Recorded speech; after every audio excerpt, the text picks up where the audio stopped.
What's up, everybody? Jeremy, and I'm back with another Street Outlaws related video, and I am psyched about this one. If you have followed my channel for a little while, you know that I've been a week or so behind, and I've been playing catch up due to my son playing sports and me being the coach. Well, football is over, and I am still a week behind as far as Street Outlaws, No Prep Kings, and even Memphis Street Outlaws goes, but we're going to catch you up in this one. We're going to kind of put everything into this video and get caught up. This video will be talking about the past 2 weeks of Street Outlaws, and with no further ado, let's kick it off and let's talk about No Prep Kings. Public service announcement. These videos have the full intentions to be used as conversational tools and purposes only. Anything that is expressed in these videos and videos before and after has the sole purpose of that reason. I know a lot of this stuff is repetitive. I hope that you can understand that. Again, these are for conversational purposes only. The comment box on these videos is for that purpose. Thanks for watching. And the 2 episodes that I'm talking about will be the last one that Lizzie won of the 3 that she won in a row, and the first one Ryan won after Lizzie won those. And at the end of this video, we're going to talk about a new Street Outlaw show that's going to happen in the first couple of months of 2020. So stick around at the end to hear about that. But first, let's talk about No Prep Kings. And we're just going to kind of touch on a few things that has happened in the past couple of weeks, and then we're going to talk about the new show, and then we're going to be done. And in no certain order, we're just going to talk about the highlights of the past 2 episodes. Let's just go ahead and jump into it and talk about Chief. He has been the highlighted topic of my last couple of videos, him and Lizzie, and Chief put on a show again for No Prep Kings. He did go out quicker than normal up against Disko Dean in the latest episode, and he had that race won until his door come off and he let off the gas, or whatever happened that caused the car to lose power. He was out on him a half a car when that happened, and if you remember, they had a little grudge on the street when Chief was running a Crow mod and he brought Stinky Pinky, the original Pro Mod Camaro, to the streets of OKC. It was a close race. According to the camera angles, Disko Dean said he did not lose. But you can go back, and I'll try to put a picture on the screen right now of the finish line. You can go back and you can tell that Chief won that race. Yes, depending on where it was at, the angle would be different for the finish line, but really no matter where it's at, you can tell that the Crow mod was out in front.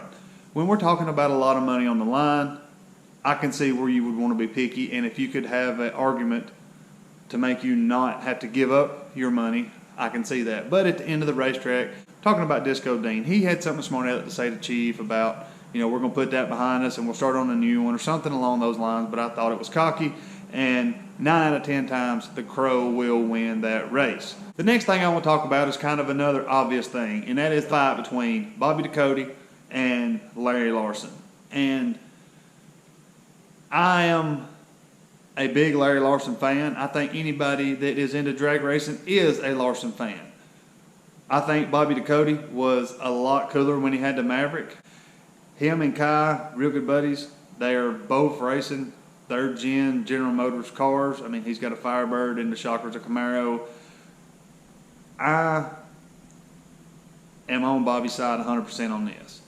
Any advantage you have during a race, especially a heads-up race, any advantage you can take as long as you don't red light or cross or any rule breaking is legit. This is supposed to be like street racing, but where people can come watch it. That was their whole pitch when No Prep King started. It's going to be, you get to see your Street Outlaws race on a unprepped surface just like the street, but the stands can hold 40,000 people. That was their pitch to the public when the show started, and I don't think Bobby Ducote done anything wrong at all. That is a chance he took. 9 out of 10 times it's not going to work. It did work, and he outrun Larry Larson to the other end. And you can't hate the guy. He knew that his car was slower than Larson's, and he had to take any advantage he could get to the other end first. He's known for cutting a light or chopping a tree or whatever you want to call it, but it's guessing is all it is. The amount of time that the tree has from being staged to it going green is different. It's not the same amount of time. If it was, you could have a delay box, and as soon as the bottom bulb was lit, you could let off your delay box and it would go green every time. But there's a several second difference that it could be. So if you sit there for a while without the light going green and you let off, you have a better chance of guessing and it working than it would if the light went green quicker. And Bobby sat there for a while. He knew that it had to go green really soon, and he let off and he timed it perfect. He jumped out on Larry Larson 4 or 5 cars, and Larry was running him down, but Bobby Ducote still put a huge gap on him for the W, and he had told him when they drew each other that if he guessed on the light and outrun him to the other end, that they was going to fight at the other end. If I can guess and it go green, he won't catch me. He told me he said, if you guess on me and you beat me and your light comes on, he said, we're going to fight down there, so I guess we fight. The only option I really have against beating Larry Larson is if he either messes up or I guess. Guessing the light is risky as hell. If I guess too soon, I red light and I lose the race before it starts. But if I turn the green on, I got a huge advantage kicking his ass all the way down the track. It's a game I'm willing to play, even if it comes to a fight at the other end like he said it would. I came here to race. I leave when the light turns green, just like everybody else that's a legitimate racer. If you want to play your little street racing games, that's fine. I come here to race, not to gamble. I could have went to the casino. So if he leaves early, game on at the other end. There was no sense in it. I don't know if it's a drag week thing or just a old school racing thing or what, but No Prep Kings, like I just said, was advertised to be just like street racing. And on street racing, as long as you don't jump or cross, if you get the other end first, you win. That's what Bobby done. He took home the W. He did get put out next round, but I don't agree with how Larry Larson reacted to what happened. I don't like it at all. It is what it is. Bobby took a W. As far as guessing on the light, that's a chance you take. If it works in your favor, good. You've just won the race. That's my opinion. Next thing I want to talk about kind of brings that whole you're racing for $40,000 back into the picture. When Lizzie was racing Eric Bain, the first round of the latest episode, he was spewing oil all over the track, and the guy who is the race starter, the guy that's standing in between who's operating a tree, if he gives you the go-ahead, then you get that pass. What I feel like they should have done instead of re-racing was just let them both into the second round. That's what I feel like should have happened, because Lizzie did win that race. According to the guy who's starting the race, the guy who's operating the tree, according to him, and he's the one he's like the big chief or the guy who's operating the flashlight. He is the one who final decision gets made on all this stuff. He sent her down the track to a win. They ought to just let him into the second round, in my opinion. Them re-racing was not right at all, because Lizzie has a good argument there. If she would have got put out in the second round, that would have been 5 extra points she got, because she did win the first round. Well, when they come back up to race, she lost, so she lost those 5 points. And 5 points doesn't mean a lot to a bunch of these guys, but if you know, her and Ryan was tied for first, and now she's 25 points behind Ryan because she went out first round. And if she would have got to keep her first round points, she would have been 20 points, which is a lot easier to come across when you're fighting for it with a Fireball Camaro than 25. I know it's just 5 points, but that's a difference in winning the finals or not. So if you've watched No Prep Kings in the past, you know that it has come down to the very last race, the past 2 seasons, and that would be the 5 points difference, if that makes sense. There were several ways that could have been handled, and the outcome was one of the worst for Lizzie that it could be, but I feel like it should have been handled a different way. That's just my opinion. The next thing I'll talk about is the Axman. He has went pro charger and got rid of the twin turbos, and that car is fast. That car is insane fast. I don't know how many rounds he makes it in the next couple episodes. If you know me when it comes to No Prep Kings, I like to know kind of who won while it's live, but I would prefer to watch the episode and see all the stuff and make my own decisions on what should have happened or how things did happen than I would like to go off of, just who won or things like that. I have several people who email me and message me live from the racetracks and tell me kind of what's going on, and I really enjoy it. Don't stop if you're one of the ones that do that. But when it comes down to people telling me, oh, so-and-so, had a oil leak or they got water leak or whatever, I don't, mention any of that stuff until I see it live on TV and I can make those assessments or whatever myself. That's just my personal preference, and that's how I like to do the No Prep Kings thing. But Axman was rolling. If he would have not had the crank trigger grow out in his car and he would have raced Fireball Camaro, I believe that he would have outrun Fireball and won that $40,000 last week. Another thing I want to talk about, and that is Chuck. Chuck has just kind of been there and hanging out since No Prep Kings has started. He has a very fast race car. It has proven itself to be number one on the street. And at the majority of No Prep races that he goes to, where there's not 32 fastest No Prep guys around, he can probably go rounds. But since No Prep Kings has started, he's not, I'm not sure how far he's made it. He might have made it to the finals. I know he's made it to the semis, but he hasn't won one yet. Been several people that has won No Prep Kings races, but Chuck, even though he is the big chief of No Prep Kings, he has not won one yet. His car did look faster than I have ever seen it on a No Prep Kings race this past week. It was rolling. With that being said, I want to kind of roll it back to Chief. In this past week's episode, he was kind of talking about if he was going to keep doing No Prep Kings or not. And his car is proven fast on the street and the track. If you follow Street Outlaws at all, you know that he's won Outlaw Armageddon, he's won Bristol, he's won several big money races with that car, and he is not new to No Prep. It's just not his thing, and he has said that for a long time and finally come around to wanting a piece of that $40,000 and realizing that where Street Outlaws was getting a couple of seasons per year, now they're just getting one, and No Prep Kings is getting another one.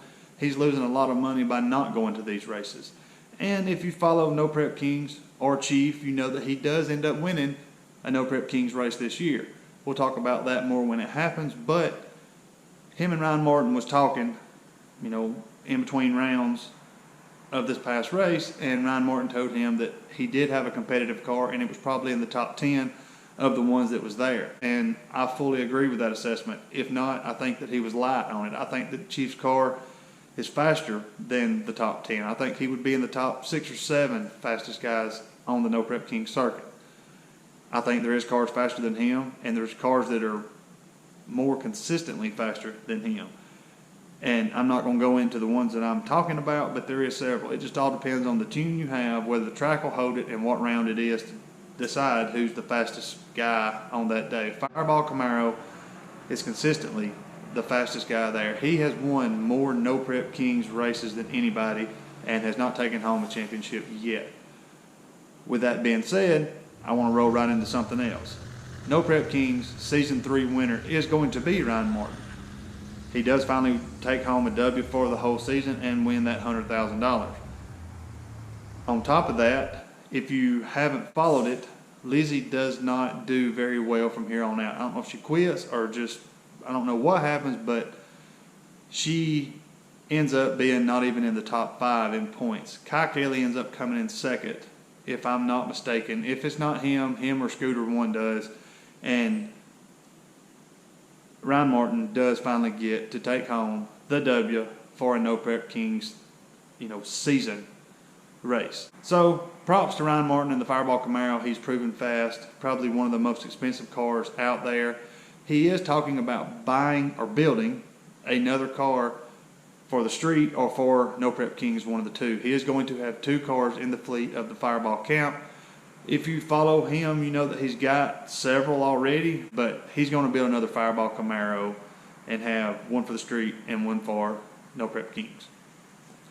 With him doing that, though, it seems like to me that he feels like there's more in the car. If he didn't have to swap it from the setup from the street to the No Prep Kings circuit, he could go faster. That's the way I take it. I don't know if he's going to take that car and make it for No Prep Kings or take that car and make it for, on the street Outlaws. But if he builds it for the original show, he will have to pull that one off the list to put the new one on. But this video is dragging out, so let's talk about one of the main topics in this video, and that is Street Outlaws franchise is going to have another show. And when I got the email on this, I was stoked about it until I read what it was about, and I was still excited, but it's not going to be what I thought it was. JJ is holding the world's fastest on the street for $100,000 race, and it's going to be a series, and I don't know if it's going to be a one-time thing or just a one series thing, but he is going to hold the race. And I've seen several pictures and stuff of really fast street and no prep guys at Memphis Streets racing, and I was assuming it was going to be a JJ's arm drop or a season finale or something like that, but they are doing it for a whole nother show, and it is supposedly the world's fastest street outlaws or something along those lines. And one thing that I want to say about it right off the bat, you see a bunch of fast street race guys there. Team Texas is there, most of Team NOLA is there. You got people from the north, people from the south, people from everywhere, but some people that I did not see in the world's fastest street racers was anybody from the 405. And I feel like that is, as a group, the fastest street raced guys there is, and they have proven that over and over and over again. Why they wasn't there, I will never know, but I feel like they could have went there and took home that $100,000 very, very easily. There was a lot of stuff that got left off of this because I had to condense two shows into one, and we will talk more about the things that I missed in a future episode. I do want to start getting out 2 a week. That is my goal, and I want to hit it very, very much. But I don't want to have a 30-minute episode today, so I'm ending this one right here. Anything you want me to know, say, do, or have, send it to the email address that is on the screen. Like I've said in the past couple, my P.O. box is still open right now, and it will not be open for very long if I do not start receiving things. I want to give $50 away to somebody who sends something to it, but it has slowed down so much that I'm probably going to have to just give it away without it. So if you do want to be entered, either order a t-shirt or send me something to the P.O. box that is on the screen right now. Thank you for watching. Godspeed, and I will see you in the next video.